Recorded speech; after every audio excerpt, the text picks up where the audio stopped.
Hi everyone, তো এটা তো ছিল আমাদের বাড়ি থেকে ফেরার ভিডিও। এই ভিডিওটা বেশ কিছুদিন আগের, বাট আমার পোস্ট করা হয়নি, তাই ভাবলাম এখন তোমাদের সাথে শেয়ার করি।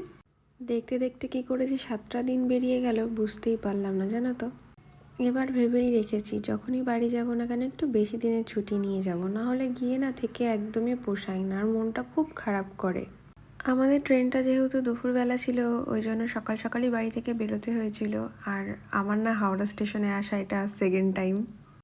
আর সেদিন যেহেতু একাদশী ছিল, ওই জন্য আমরা বাইরের কিছুই খাইনি, জাস্ট কফিটুকু খেয়েছিলাম। আর বাড়ি থেকে তো খাবার প্যাক করেই দিয়েছিল, সেগুলোই আমরা রাস্তায় খেয়ে নিয়েছিলাম।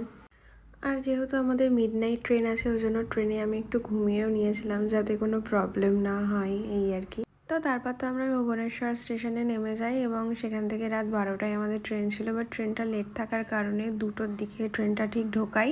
তারপর তো ট্রেনে উঠে একদম লম্বা টানা ঘুম দিয়ে নিয়েছি, আর সকাল সকাল আমরা পৌঁছে গেছি আমাদের ডেস্টিনেশনে। তো আজকের মতো